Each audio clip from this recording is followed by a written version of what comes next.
Good morning. My name is Lilia Soto de Garcia. The values that I embrace will mold and influence everything that I say and do.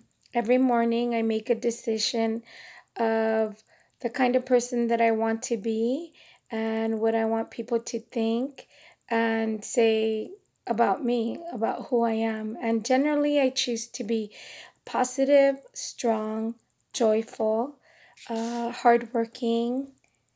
I like to be generous as well. I can't do that every day, but I'm purposeful about being generous as well and in a place where love can flow from. As teachers, it is also powerful to reflect on what we value and what we want to commit to reflect.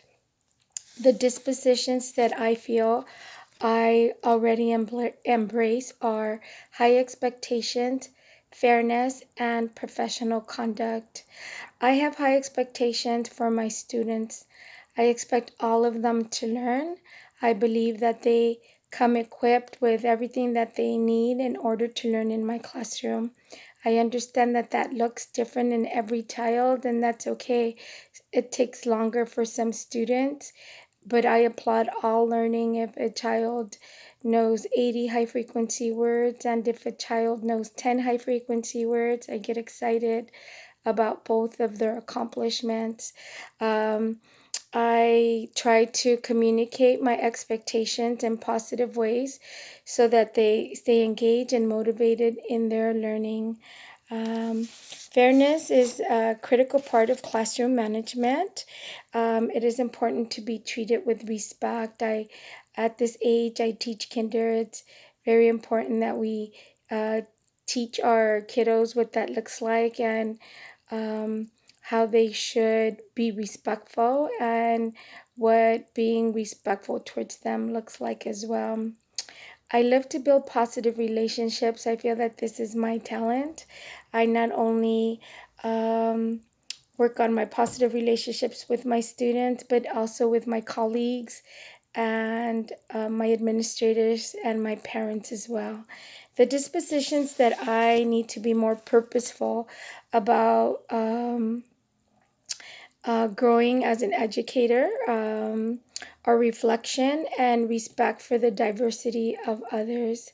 Um, my school doesn't really allow or give me the freedom to venture off in or get away from teaching from the curriculum, like the gentleman in the video who taught about Christmas in different cultures.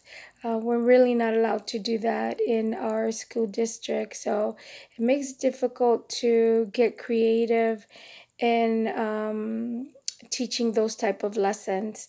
Also, I'm in a stage in my life where I have an 11-year-old and a 13-year-old that are attending games and practices, and I've decided that I'm gonna come home and spend more time with them. I've had my little girl reproach me and tell me that I do more for my students than I do for them, which is a lie, of course, but I do spend a lot of time at work sometimes, and I want to do, it's always an internal battle for me, but I want to do well by my family and well by my students. So I'm not participating in as many extracurricular activities or opportunities where we could give back to the community and multicultural events and Christmas programs or I don't know, father daughter dance,